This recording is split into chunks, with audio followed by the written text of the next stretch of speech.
Ananya's Nana Nani Homes, a paradise for senior citizens. அது கண்டிப்பா ஏற்றுக்கொள்ள முடியாது. பிரதானத்துவம் இந்த கூட்டத்தில் கூட்டப்பட்டது. ஏன் இவ்வளவு ஒரு கன்ஃபியூஷன்? நான் ரொம்ப சிம்பிளான ஒரு பர்சன். அவருக்கு வேற எந்த விதமான ரைட்ஸும் கிடையாது. நேயர்கள் அனைவருக்கும் வணக்கம். உங்களை மீண்டும் ஒரு நேர்பட பேசு நிகழ்ச்சியில் சந்திப்பதில் மிக்க மகிழ்ச்சி. இன்று நாம் வாதிக்க இருப்பது நாடாளுமன்ற தேர்தல் நெருங்கி வந்து கொண்டிருக்கின்றது. ஒரு முறையில் திமுக தனது தொகுதி பங்கீடை அவர்கள் பேச்சுவார்த்தையின் மூலமாக பல கட்சிகளோடு பேசிக் கொண்டிருக்கின்றனர். மற்ற முனையில் கூட்டணி அமைவது எப்படியாக இருக்கும் என்கின்ற கேள்வி தொடர்ச்சியாக இருந்து கொண்டே இருக்கின்றது. அதிமுக பாஜகவுடன் கூட்டணி இல்லை என்று அதிமுக தெளிவாக தொடர்ச்சியாக சொல்லி வந்தாலும் பாரதிய ஜனதா கட்சி அந்த மாதிரியான நிலைப்பாடை எடுக்கல. இதற்கான காரணம் தேசிய அளவில் எந்தெந்த மாநிலங்களில் பாரதிய ஜனதா கட்சி பலவீனமாக இருக்கின்றதோ அங்கெல்லாம் அவர்களது கூட்டணி கதவுகள் திறந்தே இருக்கின்றது. பீகாரில் நிதிஷ்குமார் பல முறை யூட்டர்ன் அடித்தாலும் அவர்களை மீண்டும் அவர்கள் சேர்த்து கொண்டார்கள். ஒரிசாவில், ஆந்திராவில், தமிழ்நாட்டில் அவர்கள் கூட்டணி கதவுகளை பாரதிய ஜனதா கட்சி திறந்து வைத்திருக்கின்றார்கள். இதற்கு பல்வேறு காரணங்கள் இருக்கின்றது. அதிமுக ஒரு மெகா கூட்டணி அமைத்து திமுகவை எதிர்த்து போட்டியிடும் என்று அவர்கள் பல முறை தெரிவித்து வந்தாலும் அது சாத்தியப்படுமா? அப்படி சாத்தியப்பட்டால் எந்தெந்த கட்சிகள் அதிமுகவுடன் சேருவதற்கான வாய்ப்பு இருக்கின்றது? இப்படி பல்வேறு கேள்விகள் இருக்கின்றது. இவற்றெல்லாம் தான் பேசவிருக்கின்றோம். நம்மோடு இணைந்திருக்கின்ற விருந்தினர்களை தற்போது வரவேற்கலாம். பத்திரிகையாளர் தராசு ஷாம் அவர்கள் மற்றும் பத்திரிகையாளர் பாக்கி, வலதுசாரி ஆதரவாளர் திரு ரமேஷ் சேதுராமன் அவர்கள், வழக்கறிஞர் திரு அக்னீஸ்வரன் அவர்கள் மற்றும் பத்திரிகையாளர் லட்சுமி சுப்பிரமணியன் அவர்கள், அனைவருக்கும் வணக்கம். தராசு ஷாம் உங்கள்கிட்ட தொடங்கிடலாம்னு நினைக்கிறேன்.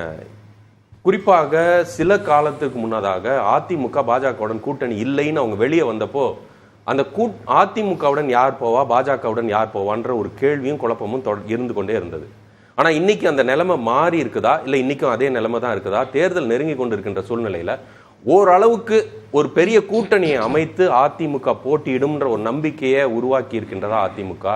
அதற்கான சாத்தியக்கூறுகள் உருவாகி இருக்கின்றதா, அல்லது மீண்டும் ஒரு கேள்விக்குறி குழப்பம் தான் இருக்குதா? இல்லை, மெகா கூட்டணி என்றால் என்ன என்பதை முதலில் ஒரு வரையறை செய்யலாம். மெகா கூட்டணி என்றால் ஒரு மேஜர் பார்ட்னர், குறைந்தபட்சம் அவருக்கு ஒரு 20-25% வாக்கு வங்கி இருக்க வேண்டும். அப்படி என்றால் அவருடன் அணி சேர்பவர்கள் யார்? குறைந்தபட்சம் 6 முதல் 10% வாக்கு வங்கி உள்ளவர்கள். ஒரே மாதிரியான வலு உள்ளவர்கள் ஒன்றாக எந்த கூட்டணியிலும் சேர முடியாது. உதாரணமாக அதிமுகவும் திமுகவும் கூட்டணி சேர முடியாது, பாரதிய ஜனதாவும் காங்கிரஸும் கூட்டணி சேர முடியாது. ஆக கூட்டணி அமைக்கும் போதே ஒரு சிறிய கணக்கு ஒன்று உண்டு. அது கலைஞர் காலத்திலிருந்து இருக்கிற கணக்கு தான். 5 சட்டமன்ற தொகுதிகள் கிடைப்பதாக இருந்தால் ஒரு சட்டமன்ற தொகுதியை கூட்டணி கட்சிகளுக்கு விட்டு கொடுக்கலாம். இந்த எளிய கணக்கை பாராளுமன்றத்திற்கு போகும்போது கொஞ்சம் விஸ்தரித்துக் கொள்வார்கள்.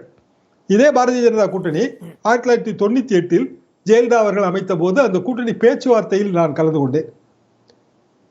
அந்த பேச்சுவார்த்தையின் போது சேடப்பட்டி முத்தையா முதல் பலரும் உடன் இருந்தார்கள். ஜெயலலிதா அவர்கள் மனதில் முடிவு எடுத்து விட்டார்கள். அதாவது பாரதிய ஜனதாவோடு தான் கூட்டணி என்ற முடிவு எடுத்து விட்டார்கள். ஆனாலும் இந்த கன்சல்டேஷன் என்பதே ஒரு சம்பிரதாயம். ஆனால் நான் என் கருத்தை சொன்னபோது அவர்கள் அதை ரசிக்கவில்லை. அதற்கு பிறகு எனக்கு அங்கு இடமும் இல்லை. அதாவது ராஜ சிந்தனையோடு ஒத்து போனால் மட்டும்தான் நீங்கள் தர்பாரில் இருக்க முடியும். இதுதான் எளிமையான உதாரணம். ராஜதந்திரி ராஜ சிந்தனையை உருவாக்குகின்றவரா இருக்க மாட்டாரா? வாய்ப்பே இல்லை ராஜா, வாய்ப்பே இல்லை. நீங்க ராஜா என்ன நினைக்கிறாரோ அதை நீங்க சொல்லணும். அப்படி சொல்லலைன்னா அமைதியா இருக்கணும். மாற்று கருத்தெல்லாம் சொன்னீங்கன்னா தர்பார்ல இடம் இல்லை, நோ பிளேஸ். இப்படியான ஒரு இது பொதுவான கணக்கு தான், எல்லாருக்கும் பொருந்தும். இப்போ அதிமுகவோட பொதுச் செயலாளர் எடப்பாடி பழனிசாமி அவர்கள் அவர் ஒரு முடிவெடுத்து வைத்திருப்பார். அந்த முடிவை பல கட்டமாக பல்வேறு கன்சல்டேஷன் எல்லாம் நடந்து கொண்டே தான் இருக்கும். ஆனால் முடிவு ஏற்கனவே எடுத்த முடிவு தான். அது என்ன முடிவுனா பாரதிய ஜனதாவோடு கூட்டணி இல்லை என்கிற முடிவு தான். அதை தாண்டிய முடிவுக்கு இனி சாத்தியம் இல்லை. சின்ன காரணம் என்னவென்றால், எவ்வளவுதான் தலைவர்கள் கைகுலுக்கி கொண்டாலும் தேர்தல் நேரத்திலே, வாக்குப்பதிவு நேரத்திலே பணியாற்ற வேண்டியவர்கள் கீழ்மட்ட தொண்டர்கள். தொண்டர்களுக்கிடையே ஒன்று இணக்கம் இருக்க வேண்டும், அல்லது வெறுப்பு இருக்கக்கூடாது. இப்போது பாரதிய ஜனதா அதிமுக தொண்டர்களுக்கிடையே பெரிய வெறுப்பு இருக்கிறது, பல்வேறு காரணங்கள். உதாரணமாக பாமக அதிமுக வெறுப்பு இருக்கிறதா? இல்லை. தமாக அதிமுக தொண்டர்கள் வெறுப்பு இருக்கிறதா? இல்லை. காங்கிரஸ் அதிமுக தொண்டர்கள் வெறுப்பு இருக்கிறதா? இல்லை. ஆனால் பாரதிய ஜனதா அதிமுக தொண்டர்களிடையே வெறுப்பு இருக்கிறது. அந்த காலகட்டத்தில் 2001 புவனகிரி ஒரு தொகுதி, 4 தொகுதிக்கு ஜெயலலிதா வேட்புமனு தாக்கல் செய்தார்கள். அதில் ஒன்று புவனகிரி. 4 தொகுதியிலையும் வேட்புமனு தள்ளுபடி செய்யப்பட்டது. புவனகிரியில் இரட்டை இலை சின்னம் ஒருவருக்கு மாற்று வேட்பாளருக்கு கொடுத்திருந்தார்கள். ஆனால் அந்த மாற்று வேட்பாளர் மனுவும் தள்ளுபடியாகிவிட்டது. எனவே வேறொருவர், அவர் அதிமுகவை சேர்ந்தவர் தான், ஆனால் போட்டி வேட்பாளராக சுயேட்சையாக கள இறங்கினார். அவருக்கு கிடைத்த சின்னம் வந்து வாழைப்பழம். அந்த வாழைப்பழ சின்னத்தில் தான் அதிமுக தன் வேட்பாளரை நிறுத்தியது. வாழைப்பழ சின்னத்தில் தான் ஜெயலலிதா ஓட்டு கேட்டார், அது வெற்றி பெற்றது. என்ன காரணம் என்றால் தொண்டர்களுக்கிடையே இருந்த ஒருங்கிணைப்பு. திமுகவை வீழ்த்தியே ஆக வேண்டும் என்கிற எண்ணத்திலே தமிழ்நாடு முழுவதும் எல்லோரும் ஒன்றாக இருந்தார்கள். அப்படி என்றால் அந்த கூட்டணி வெற்றி கூட்டணியாக அமைந்தது.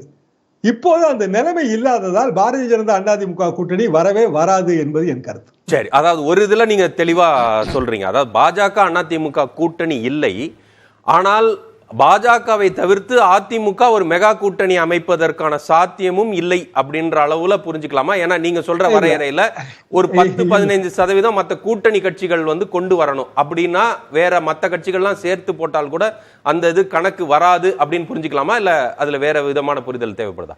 அதுல வேற விதமான ஒரு புரிதல் தேவைப்படுகிறது. என்ன காரணம் என்றால் அதிமுகவோடு கூட்டணி அமைப்பதற்கு தயாராக உள்ள கட்சிகள் பாரதிய ஜனதாவை தவிர்த்து பார்த்தால் ஏராளமான கட்சிகள் இருக்கின்றன. அதுல முக்கியமான கட்சி பாமக. பாமக ஒரு பாக்கெட் பேஸ்ட் பார்ட்டி. தமிழ்நாடு முழுவதும் சீரான ஓட்டு வங்கி கிடையாது. ஆனால் இன்றைய அதிமுக தலைமைக்கு மிக செல்வாக்கு உள்ள பகுதியில் பாமகவுக்கும் கணிசமான ஓட்டு வங்கி இருக்கிறது. அது ஒரு பலம் தான். வின்னிங் ப்ராபபிலிட்டின்னு பார்க்கும்போது அது ஒரு பலம் தான், மிகப்பெரிய பலம், மிகப்பெரிய பலம். காரணம் தர்மபுரியிலிருந்து மயிலாடுதுறை வரைக்குமான பகுதி. அது மயிலாடுதுறையில் மட்டும் குறைந்தது அது 1 லட்சம் ஓட்டு. மற்ற எல்லா இடத்துலையும் இன்னும் அதிகம், லட்சக்கணக்கான ஓட்டுகள் பாராளுமன்ற தொகுதிக்கு. உதாரணமாக தமாக மயிலாடுதுறையை விரும்பினால் தமாக வெற்றி பெறுவதற்கு அதிமுக ஓட்டும் உதவும், பாமக ஓட்டும் உதவும். அதே தமாக வேறொரு தொகுதியை விரும்பினால் அதில் வெற்றி பெறுவதற்கு பாரதிய ஜனதா ஓட்டு மட்டும் உதவாது. இதுதான் உண்மையான நிலைமை.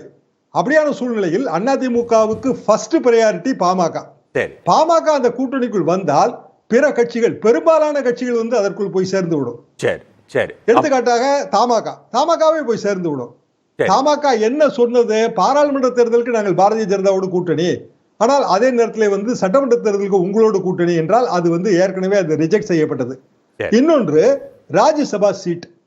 உதாரணமாக தேமுதிக வரவிருக்கிற 56 ராஜ்யசபா சீட்டுகளில் ஒரு சீட்டை பிரேமலதாவுக்கு எதிர்பார்க்கிறது. இதை நம்ம கொஞ்சம் இன்னும் விரிவா பேசலாம்னு நினைக்கிறேன். இப்போதைக்கு நீங்க முதற்கட்டமாக நான் புரிஞ்சுக்கிட்டது, மெகா கூட்டணி அமைப்பதற்கு துருப்பு சீட்டாக அதிமுகவுக்கு பாமக இருக்கு.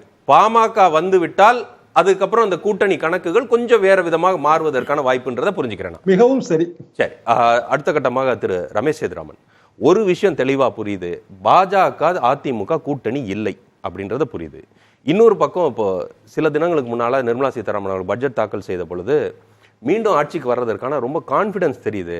அவங்க ஒன்றும் பயப்படவே இல்லை, ஒரு பதட்டம் இல்லை, மீண்டும் ஆட்சிக்கு வர்றதற்கான ஒரு கான்ஃபிடென்ட்டா இருக்குது பாஜகன்னு சொல்ற நேரத்தில் எங்கெல்லாம் பலவீனமாக இருக்கின்றார்களோ அங்கெல்லாம் கூட்டணி கதவுகளை திறந்தே வைத்திருப்பதற்கான காரணம் என்ன? அதே நிலைமை தான் இங்க. அதிமுக பாஜகவுடன் கூட்டணி இல்லைன்னு அடிச்சு தராசு ஷாம் சொல்ற அளவுல, ஆனா பாஜக இன்னும் அந்த முடிவுக்கே வராமல் இருப்பதற்கான காரணம் என்ன? இல்லை, என்ன சொல்லணும்னு எதிர்பார்க்குறோன்னு எனக்கு புரியல. காரணம் என்ன அப்படின்னாக்க, யாரான ஒருத்தர் கூட்டணியில் சேர்றோம் அப்படின்னு சொன்னா கூட நீங்க என்னதான் சொல்லுங்களேன். இன்னைக்கு நான் என்ன கேட்கறேன், திமுக இருக்கு, திமுக அறுதி பெரும்பான்மையுடன் ஆட்சி அமைச்சிட்டாங்க. கூட்டணி வேணான்னு சொல்லுங்களேன், இந்த தேர்தலை அப்படியே சந்திக்க சொல்லுங்களேன். மாட்டாங்க. கூட்டணி வேணான்னா இப்ப பாஜகவுடன் கூட்டணி வேணான்னு தானே சொல்றாங்க. ஒரு நிமிஷம், நான் சொல்றது பாஜகவுடன் வேணான்னு சொல்றாங்க அப்படின்னாக்க இன்னைக்கு எப்படி அதை கொண்டு போயிருக்காங்கன்னா, அவங்க அந்த ஐடியாலஜிக்கல் ஆஸ்பெக்ட்ல இவங்க மற்ற கூட்டணி அமைச்சிருக்கிறதே ஆன்டி பிஜேபிங்கிற ஒரு ஸ்டாண்டை தான் அமைச்சிருக்காங்க. ஆமா, அதனால எல்லாமே இது பொறுத்தவரைக்கும், எலெக்ஷனை பொறுத்தவரைக்கும் எல்லாமே நம்பர்ஸ் தான் அப்படிங்கிறத நீங்க பார்க்கணும். இங்க பாஜகவிற்கு எத்தனை ஓட்டு சதவீதம் இருக்கு, என்கிட்ட இருக்கக்கூடிய கூட்டணி கட்சிகளுக்கு எத்தனை ஓட்டு சதவீதம் இருக்குங்கிறது இருக்கு. இன்னைக்கு அப்படி வேயின் பண்ணாங்கன்னா டிஎம்கேக்கு அவங்க இன்னைக்கு வைத்திருக்கக்கூடிய கூட்டணிக்கு தான் அதிகப்படியான நம்பர் இருப்பதனால அவங்க யாரையும் விட மாட்டாங்க. இன்னும் சொல்ல போனா கூட என்ன ஆப்போசிஷனுக்கு நீங்க ரூம் கொடுத்துடக்கூடாதுங்கிற பட்சத்திலையும் இன்னும் அதிகப்படியான கட்சிகள் வந்தால் அவங்களை இணைத்துக் கொள்வதற்கும் இடம் இருக்கும் பட்சத்தில் நான் சொல்றது அதாவது நான் அவங்களுக்கு ஒரு சீட்டை கொடுக்க முடியும் அப்படிங்கிற நிலையிலையும் அந்த மாதிரியான விஷயங்கள்ல அதை செய்வார்கள்ங்கிறத நீங்க ஞாபகம் வச்சுக்கணும். சரி, இந்த ஆஸ்பெக்ட்ல அவங்க இப்போ ஒரு உதாரணத்துக்கு சொன்னா, மறைந்த திரு விஜயகாந்த் அவர்கள் மறைந்துட்டாரு, தேமுதிக கட்சி. ஒருவேளை அது இப்ப அதிமுக பக்கம் போனாலோ பாஜக பக்கம் போனாலோ அது நமக்கு ஒரு வீக்னஸ் தானே. அந்த பர்சன்டேஜ் போக விடாம, அதாவது எப்படி கணக்குனாக்க, இன்னைக்கு என்கிட்ட 100 வாக்காளர்கள் இருக்காங்க, எதிர்த்தரப்புல ஒரு 95 வாக்காளர்கள் இருக்காங்க, சும்மா ஒரு உதாரணத்துக்கு சொல்றேன், இல்லைன்னா 99 வாக்காளர்கள் இருக்காங்க. அவங்க கிட்ட இருந்து நான் ஒரு வாக்காளரை எடுத்தா நான் 101, அவங்க 98ல இருந்து 97 ஆயிடுறாங்க. எப்போ 2 இருந்த கூட்டணி கணக்குகள் கூட்டணியில 1-1-2 இருக்காது, சில சமயம் 1-1-4 இருக்கும். அதைத்தான் நான் சொல்றேன். இப்போ நான் சொன்ன கணக்கும் அதுதான். அங்க நீங்க 1 உருவினா இங்க +2 நீங்க அவங்களுக்கு எதிராக இருக்கு. நீங்க சொல்றது திமுக தரப்புல இருந்து நீங்க பேசுறீங்க, திமுக அப்படி நான் பாஜக தரப்புல இருந்து கேக்குறேன். வரேன் அதேதான். பாஜகன்னு சொல்லும்போது அவங்களும் என்ன எதிர்பார்ப்பாங்கன்னாக்க, எங்களுடைய இப்போ அதிமுக கூட்டணி வேண்டாம் அப்படின்னு சொல்றாங்கன்னா, சரி எங்களுடைய தலைமையில் கூட்டணியில இணையறதுக்கு தயாரா இருக்காங்க கட்சிகள்னா வாங்க நம்ம போட்டியிட்டு பார்ப்போம் அப்படிங்கறது அவங்களுடைய ஸ்டாண்டு. அதுல பொறுத்த வரைக்கும் நீங்க அதிமுக தான் வரணும் இல்ல அதிமுக பாஜக தான் இருக்கணும் அப்படிங்கிறது 2 கட்சிக்கும் நிர்பந்தமாங்கிற ஒரு கேள்வி இருக்கு. இல்ல தனித்தே களம் காண்போம். அதிமுகவோட கணக்கு என்னன்னாக்கா, பாஜக கூட இருந்தால் எனக்கு சிறுபான்மை வாக்குகள் போகுது.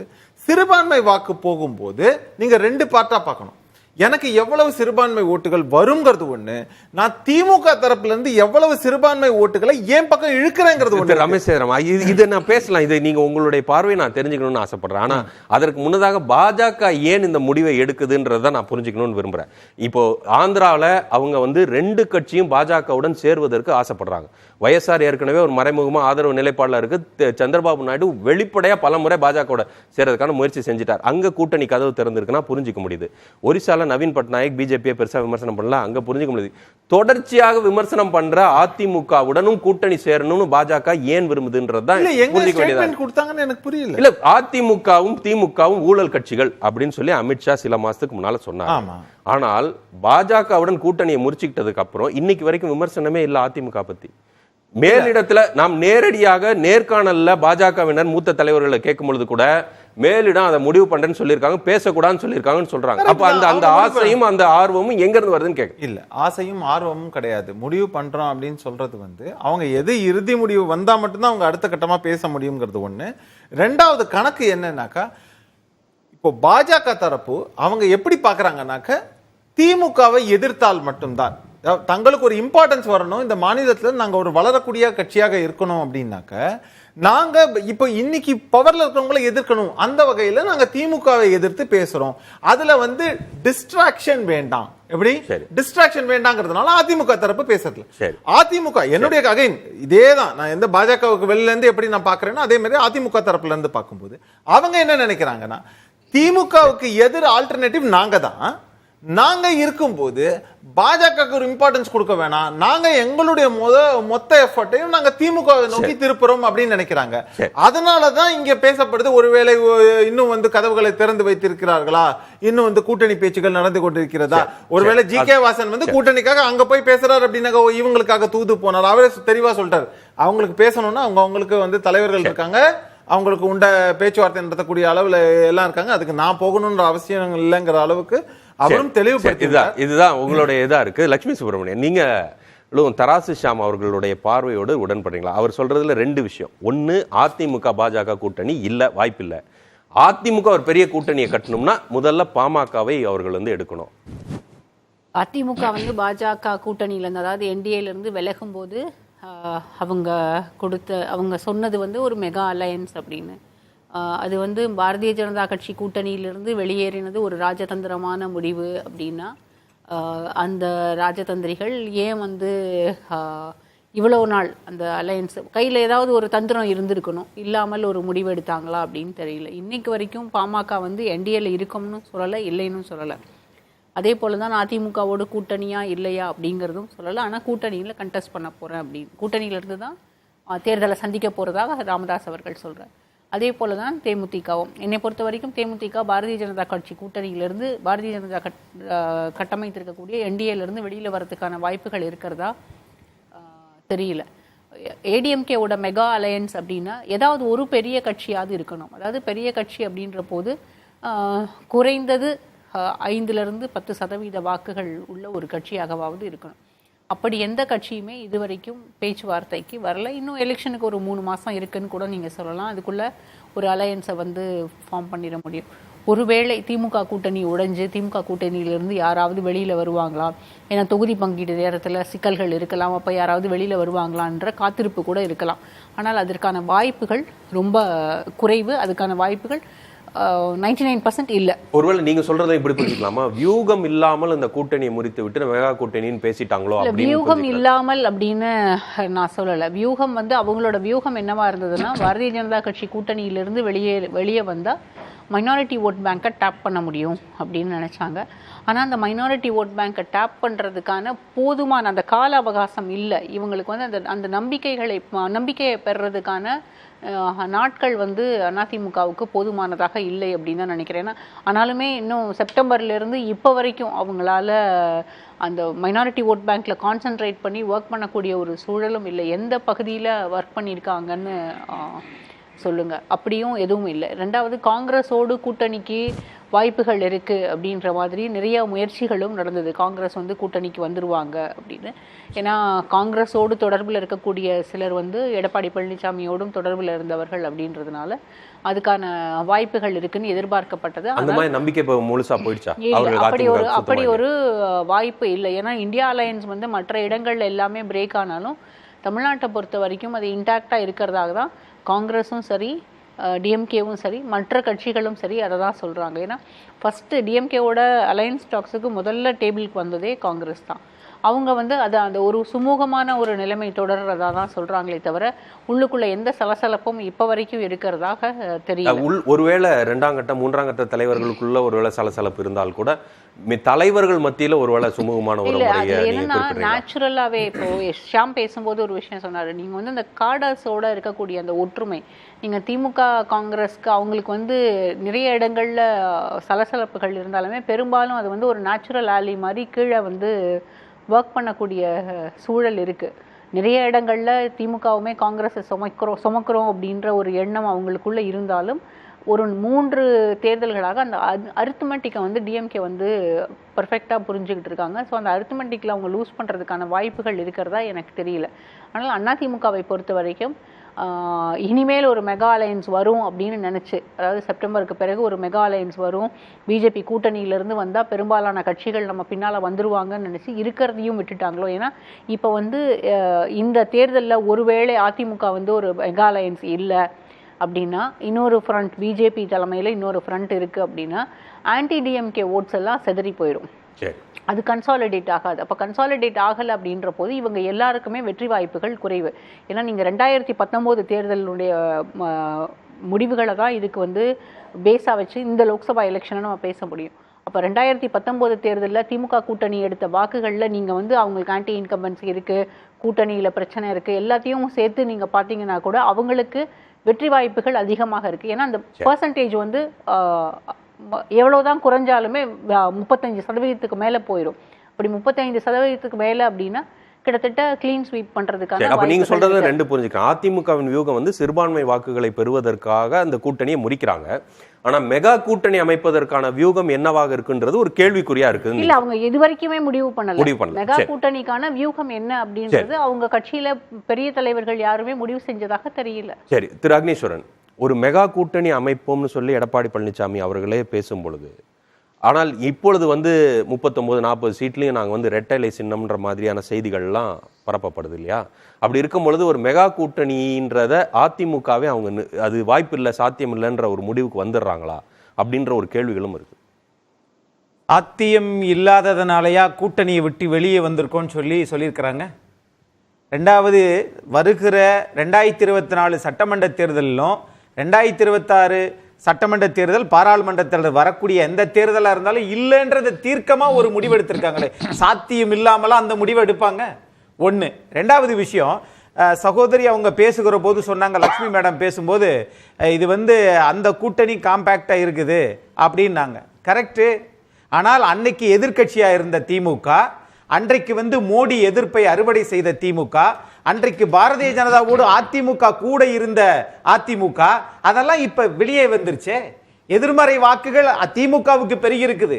மோடி எதிர்ப்பு, இன்றைக்கு மோடி ஆதரவா இருக்கக்கூடிய திமுக. அப்ப இவ்வளவு பிரச்சனைகளுக்கு மத்தியில் ஆதரவுன்னு எப்படி சொல்றீங்க? இல்ல அதுதான் இங்க நடந்துகிட்டு இருக்குது. அது நீங்க எதுவாக இருந்தாலும் அவர்களை எதிர்ப்போம் வாக்குகளுக்கு மட்டும்தான். ஆனால் அவர்கள் மறைமுகமாக ஆதரிச்சுக்கிட்டாங்க. நீங்க சொல்றீங்கன்னா அதுக்கு ஏதாவது முகாந்திரம் இருக்கணும்ல, ஏதாவது உதாரணம் இருக்கணும். எந்த முகாந்திரம்? நீங்க கேலோ இந்தியாவுக்கு கூப்பிடுறதா இருக்கட்டும், எக்ஸாம்பிள் காசு வாங்காம இது ஏன் அப்ப உரிமை விட்டு கொடுக்க மாட்டீங்க? அதிகாரப்பூர்வமா அது மாதிரி தான் அதிகாரம் என்பது வேற. அரசியல்ல எல்லாத்தையும் சொல்லிட்டா செய்வாங்க. ஆக இங்க என்னன்னு கேட்டீங்கன்னா, அப்ப மெகா கூட்டணி இல்லாமலேயே இவர் ஏன் கூட்டணி விட்டு வெளியே வந்தார்? அந்த கணக்கு இங்க கிடையாது. தனக்கு வச்சுக்கிட்டு தான் தானம் பண்ணுன்றதுதான் அரசியலுடைய தாற்பயமே. ஒரு கட்சியோட கூட்டணி வச்சா தொடர்ந்து சட்டமன்றம், பாராளுமன்றம், உள்ளாட்சி தேர்தல் எல்லாவற்றிலும் தோல்வியை தழுவியதற்கு காரணம் நாம் யாரு கூட சேர்ந்தா தோத்தோம்ன்றத ஒரு அரசியல் கணக்கு தெரியாமலா இந்த முடிவு எடுத்திருப்பாங்க? அப்போ ஏன் இன்னும் கட்சிகள் வரல? அந்த கட்சியில 2 கோடிக்கு மேல உறுப்பினர்களை சேர்த்திருக்கிறாங்க. அந்த கட்சி 10-15 வழக்குகளை சந்தித்து வந்த கட்சி. அப்ப அந்த கட்சிக்கு முடிவு எடுக்க தெரியாதா என்ன? ஆகையினால இன்னைக்கு இஸ்லாமிய வாக்குகளை, சிறுபான்மை வாக்குகளை நம்பித்தான் முடிவெடுத்திருக்காங்க. அதனால மெகா கூட்டணி அதுக்கு இதுக்கு வேற. அந்த கட்சி தன்னை நம்புதுங்க. இல்ல இப்ப கூட கூட்டணி கணக்குனா இப்ப ஜி.கே. வாசனோ இல்ல சிறிய கட்சிகள் கூட நேரடியா அதிமுக தலைமையை தானே நோக்கி அவங்க போகணும். அவங்க இன்னொரு கதவை திறந்து வச்சுக்கிட்டே இருக்கிறாங்களே, அதற்கான காரணம் என்ன? உங்க மேல நம்பிக்கை வந்துருச்சுன்னா, அதிமுக மேல நம்பிக்கை வந்துருச்சுன்னா, தமிழ்நாட்டில் நான் கட்சி நடத்தணும், அதிமுகவுடன் கூட்டணி போறது தானே எனக்கு வசதின்னு யோசிக்கணும்ல. அந்த யோசனைக்கு, அந்த மாதிரியான சிந்தனைக்கு அந்த ஒரு நரேட்டிவை செட் பண்ண அதிமுக தவறிடுச்சா? தமிழினின் சார், அதிமுக தவறல, கூட்டணி கட்சிகள் தான் தவறி இருக்குது. ஒரு தப்பான பார்வையை நீங்க இங்க சொல்றீங்க. பாருங்களேன், அதிமுக ஆளுங்கட்சியாக இருந்த போது இந்த பிரிந்து போன கட்சிகள் எல்லாம் ஒன்னு சேர்ந்து இருந்தாங்க. காரணம், ஆளுங்கட்சியாக இருக்கிற போது அவர்களுக்கு தேவையான விஷயங்கள் நடக்கும். ஆனால் மத்திய ஆளுங்கட்சியா தமிழ்நாட்டில் இல்ல, அதனால அதிமுக கூட்டணியில் இல்ல, ஆனால் மத்தியில் நாங்கள் தொடர்கிறோம். இதுதான் நீங்க புரிஞ்சுக்கணும். ஆக அரசியல் என்பது, காய் நகர்த்தல் என்பது ஒரு சுயநலத்தினுடைய உச்சகட்டம் தான். ஆக வாக்கு வங்கி இங்கு போதா குறையுதா கூடுதா என்பது மக்கள் தான் பார்த்துட்டு இருக்கிற, மக்கள் தான் தீர்மானிப்பாங்க. எப்ப இவங்க ஏன் போனதுல அங்க கூட்டணி வச்சாங்க, இப்ப ஏன் வெளியே வந்துட்டாங்க? உண்மையிலே வந்ததுக்கு காரணம் இதுதானா, இல்ல வேற ஏதாவது பலன் இருக்கா? மக்களுக்கு கணக்கு போட தெரியாதா என்ன? ஆக மக்கள் கணக்கு போட்டு தான் இவங்க இதுக்காகத்தான் வந்தாங்க. அதனால நீங்க அதிமுக கூட்டணியில இருந்து வெளியே வர்றதை நீங்க நம்ப வைப்பீங்க, மக்கள்கிட்ட நம்ப வைப்பீங்க. அதுல கூட என்னோட கேள்வி இல்லை. என்னோட கேள்வி என்னன்னா, ஒரு பலமான கூட்டணி அமைத்து ஏற்கனவே ஒரு பெரிய கூட்டணியோடு ஒரு பலத்தோடு இருக்கக்கூடிய திமுக அணியை சந்திக்கிறதற்கு நீங்க தயாராகி விட்டீங்கன்ற ஒரு நரேட்டிவை மக்கள்கிட்ட, அந்த ஒரு எண்ண ஓட்டத்தை மக்கள்கிட்ட கொண்டு போய் சேர்த்துற முடியுமா? அது இந்த எண்ண ஓட்டம் தான் நரேட்டிவ் தான் தப்பா செட் பண்றாங்கன்ற. திமுக கூட்டணி பலமா இருக்குது, எண்ண ஓட்டம் பலமா இருக்குது, தொடர்ந்து இன்னும் ஒரு 45 வருஷத்துக்கு திமுக கூட்டணி தான் வெற்றி பெறும் அப்படின்ற ஸ்ட்ராட்டஜியா முதல்ல தப்புங்க. ஸ்ட்ராட்டஜி இல்ல சார், அது தொடர்ச்சியா வர ரிசல்ட் தான் சார். பாருங்க, சட்டமன்றம், நாடாளுமன்றம், உள்ளாட்சி, இது எல்லாம் வரிசையா பாருங்க. அதை வைத்து தானே சொல்றோம். நாளைக்கு மாறிச்சுனா மாறிடும். அதான் நாங்களும் சொல்றோம். இது எல்லாம் இருக்கிற போது அண்ணா திராவிட முன்னேற்ற கழகம் 34% 2021 வாங்கினது என்ன ஆச்சு அப்படின்னா, ஆளுங்கட்சியை இழந்துருச்சா?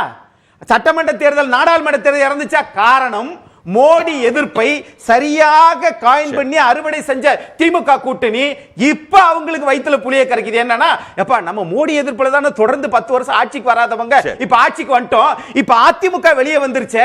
அதிமுகவுக்கு திமுகவுக்கு வாக்கு சதவீதம் வெறும் 37-34 தான். சரி, அப்ப ஒரு சிறிய கேள்வி.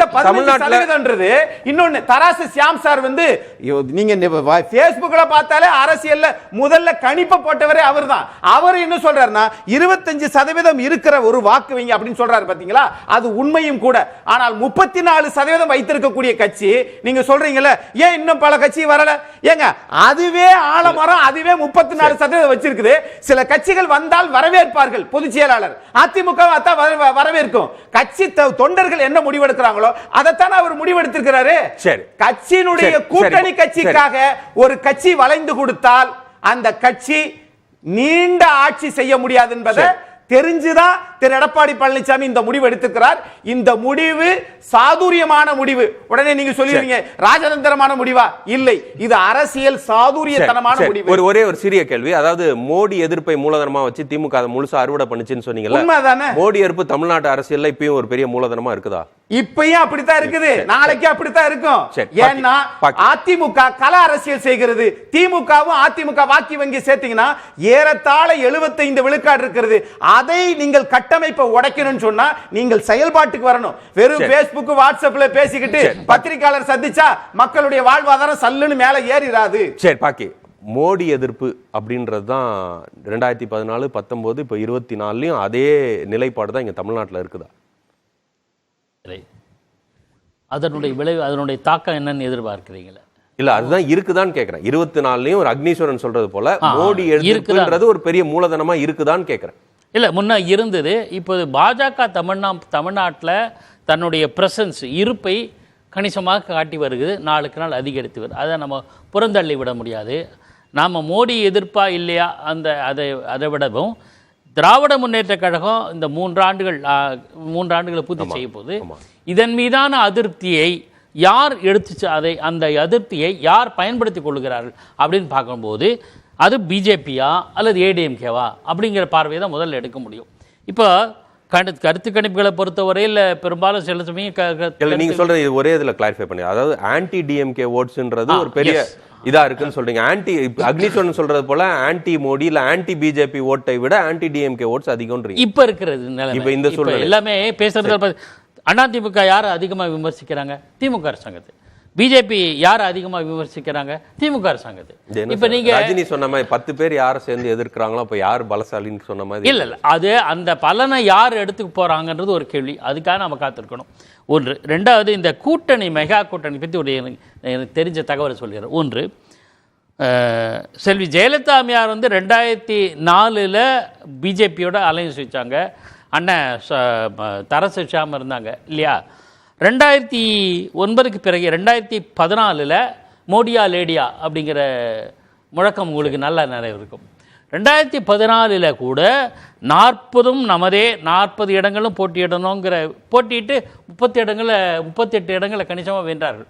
அப்போது என் அரசியல் விமர்சகர்களாக பலதரப்பட்டவர் ஆலோசனை பண்ணும்போது, அதாவது அனலைஸ் பண்ணும்போது என்ன தோணுச்சுன்னா, மத்தியில் ஒருவேளை பாஜகவுக்கு அபரிதமான இடங்கள் கிடைக்காமல் எல்லாரோட உதவியும் கேட்க வேண்டிய சூழல் வரும். வாஜ்பாய்க்கு ஏற்பட்டது இல்லையா 98, 99 அந்த மாதிரி ஒரு சூழல் ஏற்பட்டால் ஜெயலலிதா தலைமையிலான அனைத்து இந்திய அண்ணா திமுக 38, 40 கணிசமான இடங்களை வென்று பார்கெயின் பண்ணி உங்களுக்கு ஆதரவு தரணுமா, எங்களோட டிமாண்ட் என்னென்ன, எங்கள் ஸ்டேட்டினுடைய மாநிலங்களோட டிமாண்ட் என்ன என்ற ஒரு கம்ஃபர்டபுள் பொசிஷனுக்காக தான் அவங்க தம்மா தயாராக இருந்தாங்க. வெற்றிங்க பெற்றாங்க. ஆனால் எதிர்பாராத விதமாக பாஜகவுக்கு கணிசமான இடங்கள் கிடைச்சு இல்ல. அது அந்த ஸ்ட்ராட்டஜி தான் எல்லா மாநில கட்சிகளும் பண்றாங்க. அதுதான் திமுக காங்கிரஸ் கூட்டணியில இருக்கும்போது UPA 1, UPA 2ல அவங்க செஞ்சாங்க. அது கேள்வி இல்லை. அடிப்படையில் இப்பொழுது திமுக எதிர்ப்பு வாக்குகள் தான் இப்போ இவங்க அதிமுக பாஜக 2 பேரும் யார் எடுக்கிறதுன்றது இவர்களுக்கு கேள்வி. இது ஒரு டைமென்ஷன். இது இன்னொரு டைமென்ஷன் சார். அது திமுக அரசு மீதான அதிருப்தி வாக்குகளை யார் அதிகமாக பெறப்போகிறார் வாக்குகளாக, நான் இடங்கள் கூட சொல்ல விரும்பல, கணிசமான வாக்குகளை பிஜேபிக்கு போன முறை பெற்றதோடு கூடுதல் பெற்றால் அது வளர்ச்சி அடைகிறதுன்னு புரிஞ்சுக்கலாம். அந்த அளவுக்கு இருக்கா அதிமுக இருக்கா, அல்லது அதிமுக அதிகம் பெறுகிறதா என்றால் நிச்சயமா முடிவுக்கு வந்தெல்லாம் திராவிட கட்சிகள் தான் இந்த தமிழ்நாட்டை ஆளப்போகிறது மாறி. லட்சுமி சுப்ரமணியன், நீங்க இதுல உடன்படுறீங்களா? அதாவது ஆன்டி டிஎம்கே ஓட்ஸை எடுக்கிறதுன்றது ஒரு முக்கியத்துவம், ஆன்டி பிஜேபி ஓட்ஸோட, அது நீங்க உடன்படுறீங்களா?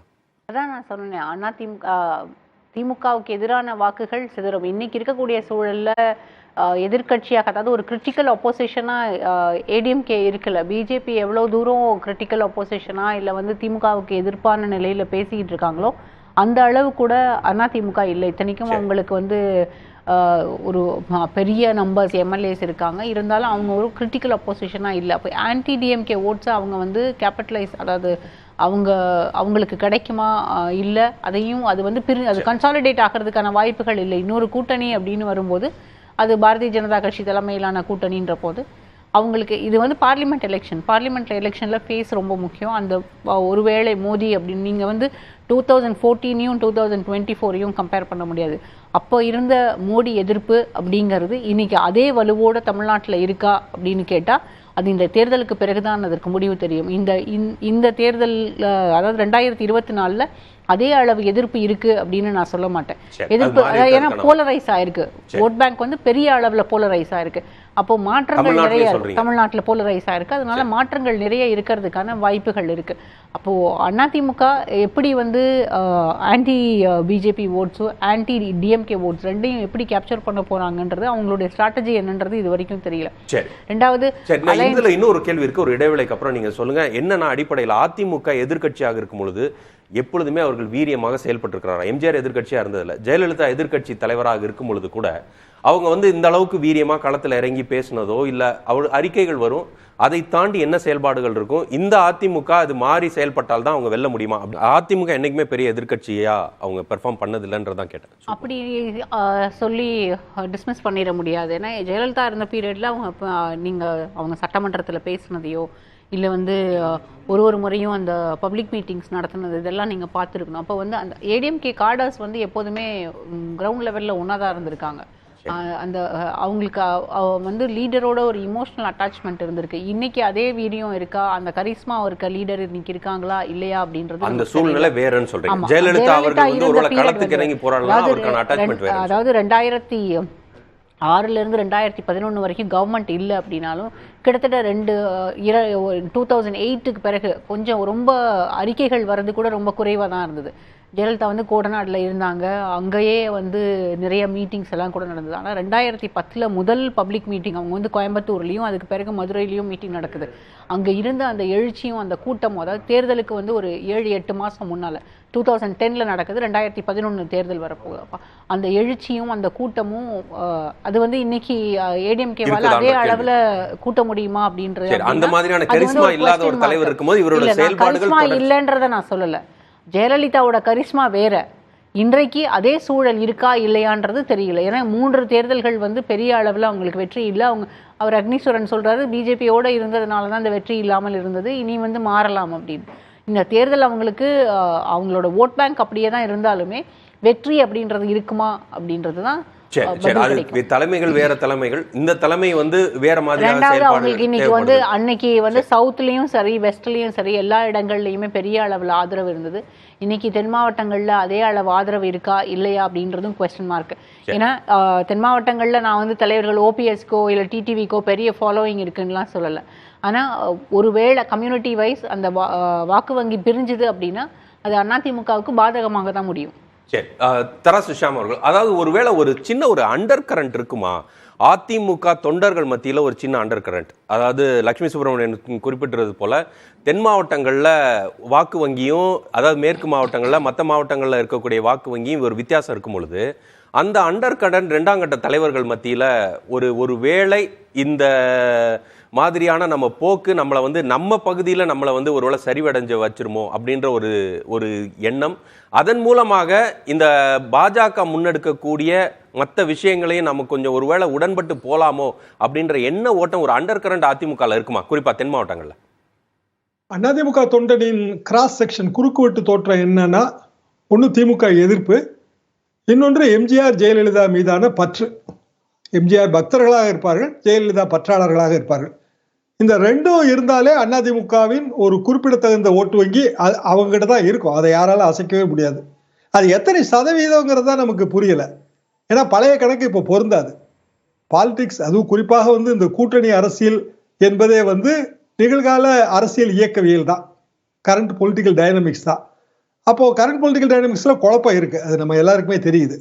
அப்படியான சூழ்நிலையில் அதிமுகவின் கூட்டணி பெரிய கூட்டணியாக அமையும் போது அதன் பிம்பம் உயரும் என்பதுதான் என் கணக்கு.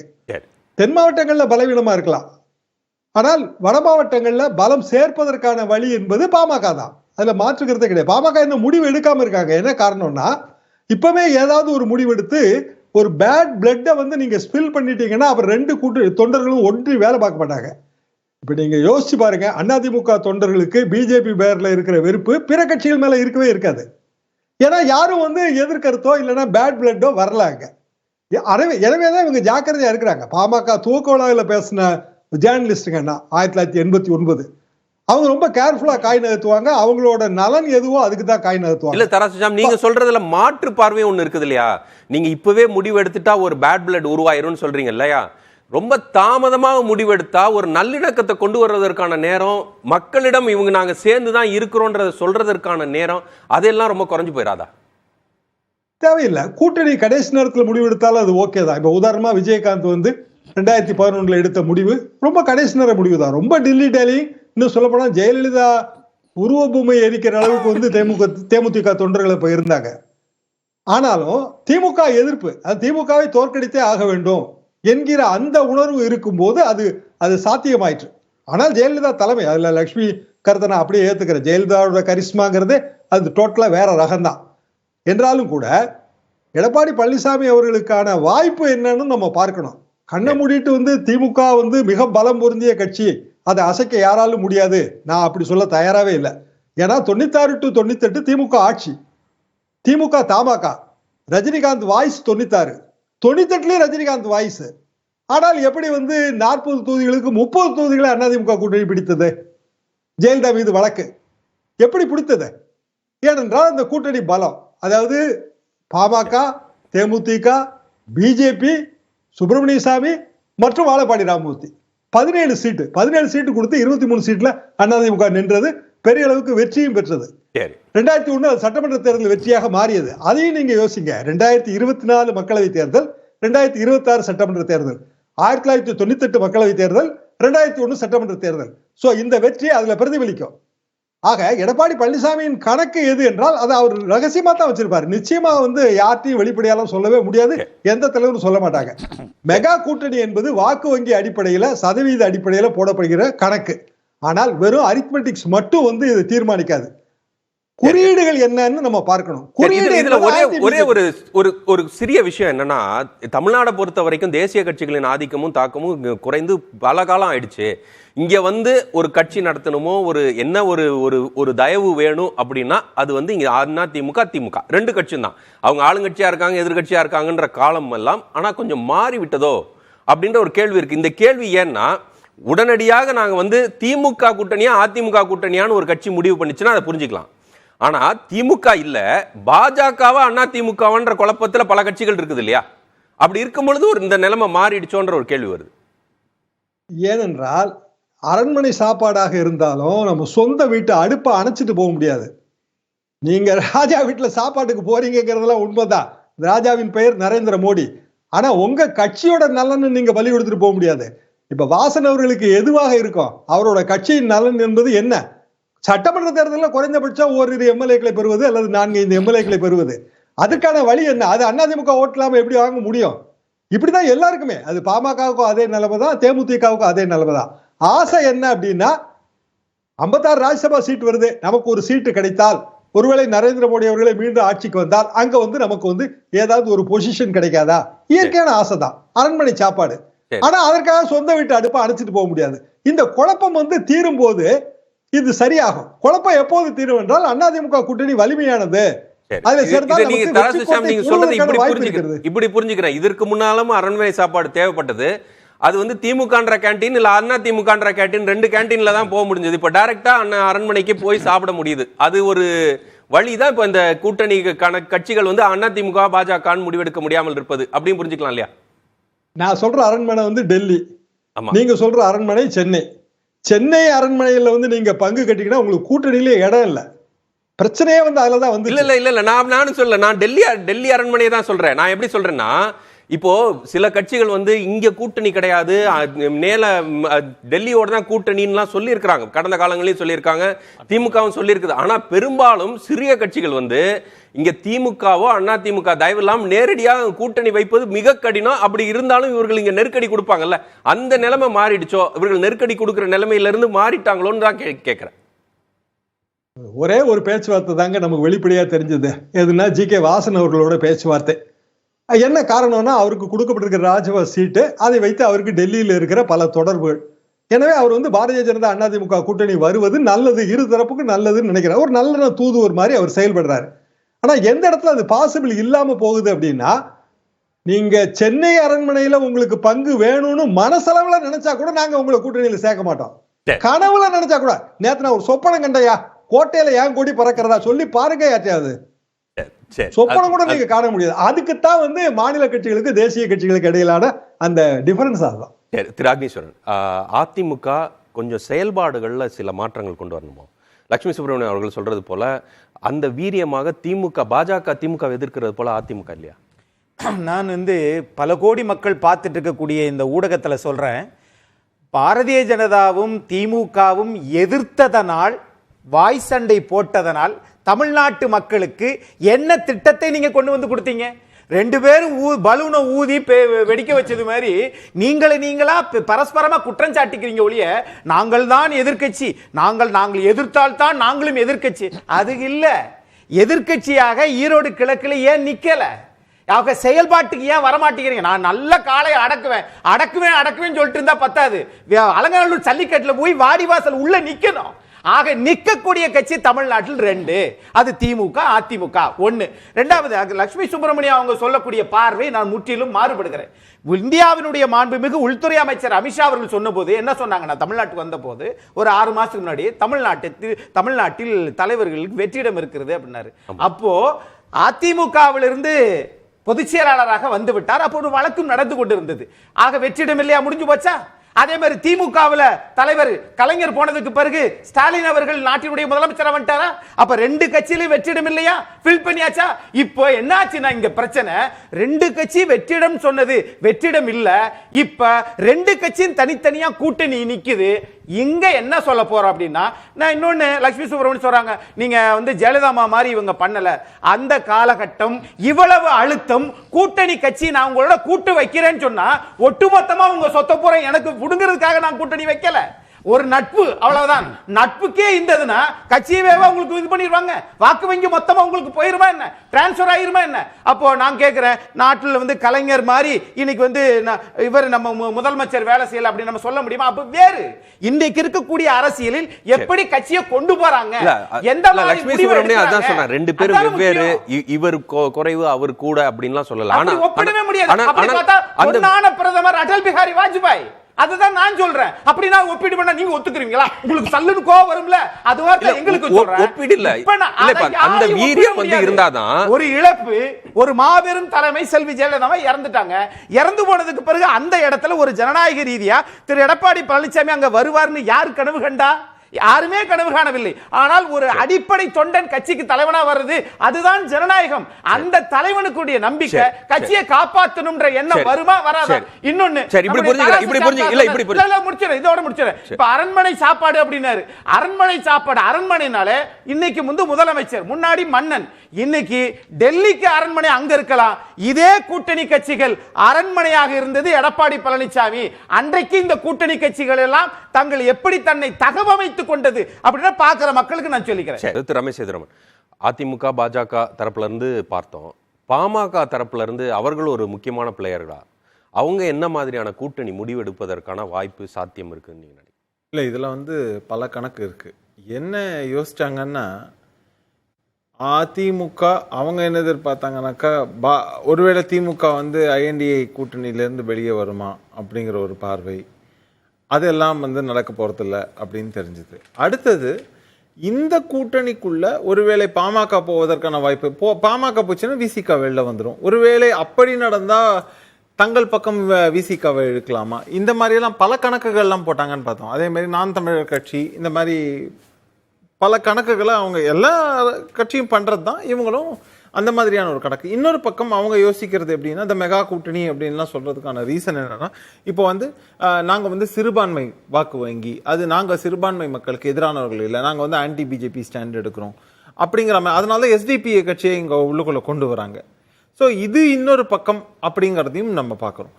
இதையெல்லாம் பண்ணும்போது இன்னும் பாமக என்ன வெயிட் அண்ட் வாட்ச் சொன்ன மாதிரி, சார் சொன்ன மாதிரி வெயிட் அண்ட் வாட்ச் எதுக்காக அப்படின்னாக்க, ஒன்று நீங்கள் எவ்வளோ சீட்டு உங்களால் எவ்வளோ கான்ட்ரிபியூட் பண்ண முடியும், பதிலுக்கு நீங்கள் என்ன பெற போறீங்க அப்படிங்கிறது ஒன்று.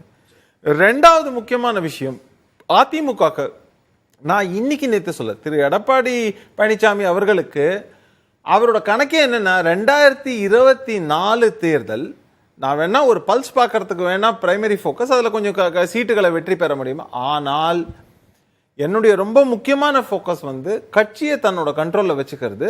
அதை இப்போ அசஸ் பண்றதை வச்சுதான் 2026 நோக்கி நகர முடியுங்கிறது அவரோட பாயிண்ட். அதுக்கான ஒரு எக்ஸ்பெரிமெண்ட் ஃபீல்டாவும் நீங்க அதை பார்க்கணும். காரணம் என்ன, இல்ல அது எக்ஸ்பெரிமெண்ட் ஒருவேளை ஃபெயிலியர் ஆச்சுன்னா நீங்க சொல்ற எல்லா விஷயமும் நடக்காம போயிடும்ல. கட்சி அவர் கட்டுப்பாட்டுல இருந்து போறதற்கான வாய்ப்பு இருக்கு.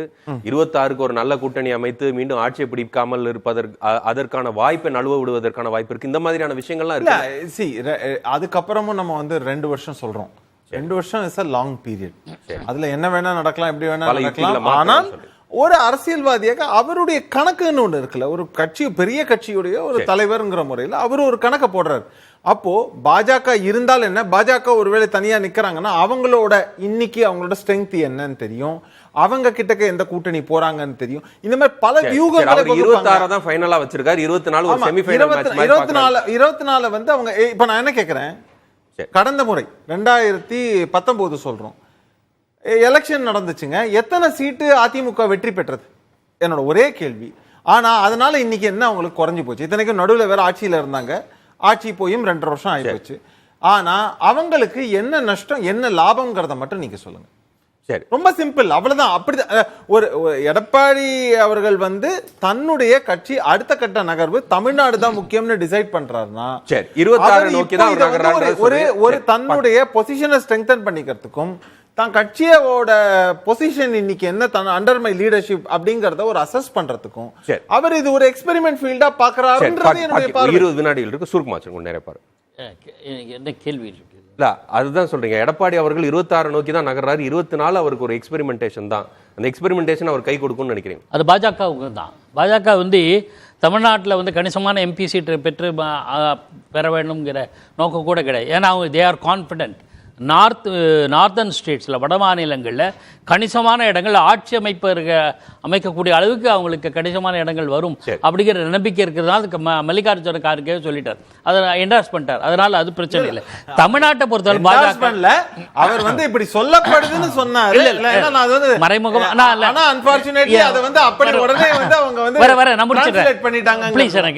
அதாவது தமிழ்நாட்டை பொறுத்தவரை எவ்வளவு நம்ம இம்ப்ரூவ் பண்றோம். அவங்க பிஜேபி சில பேர் சொல்ற மாதிரி ஜி.கே. வாசன் தூது போனார்ல, அது சரியா இருக்க வாய்ப்பு கிடையாது. ஏன்னா பிஜேபியை பொறுத்தவரையில் அவங்க நேரடியாக கூப்பிட்டு பேசுவாங்க. 2021 அதிமுக அழைச்சி என்ன பேசுனாங்க, நீங்க ஓபிஎஸோட சசிகலோட கூட்டு சேருங்க சொன்னாங்க. அவங்க டைரக்டாக கேட்பாங்க, அவங்களுக்கு யாரும் ஒரு மீடியேட்டர் தேவையில்லை. அதை ஜி.கே. வாசன் செய்ய மாட்டாங்க. ஜி.கே. வாசனுடைய சந்திப்பு எடப்பாடியை பலமுறை சந்திச்சிருக்காங்க, மத்தியில் சந்திச்சிருக்காங்க. ஆக அது இல்லை. மூன்றாவது பாயிண்ட் என்னன்னா, பாமகவை பொறுத்தவரையில் அது அநேகமாக தேசிய நலனை நோக்கி போகுது. இன்றைக்கி இந்த கூட்டத்தில் கூட மாநில நலனும் தேசிய நலனும் சொல்லியிருக்கனால அவங்களுக்கு வந்து அன்புமணிக்கு சென்ட்ரல் ஒரு அமைச்சர் பதவி கிடைக்கணும், எம்சிஏ அந்த வழக்கு எல்லா கதவுகளும் திறந்து இருக்குது. ஆக இப்படிதான் போகுமே தவிர இதோட பெரிய மாற்றம் எதுவும் ஏற்பட சாத்தியக்கூறு. நான் பொறுத்து பார்க்கலாம் கூட்டணிகள் எப்படி செல்ல போகின்றது, யார் எந்த மாதிரியான கூட்டணி அமைக்கின்றார்கள் என்று இந்த நிகழ்ச்சியில் கலந்து கொண்டு பல்வேறு கருத்துக்களை தெரிவித்த விருந்தினர் அனைவருக்கும் நன்றி. நேரில் மீண்டும் நிகழ்ச்சி சந்திக்கலாம். வணக்கம். அவருக்கு வேற எந்த விதமான ரைட்ஸும் கிடையாது.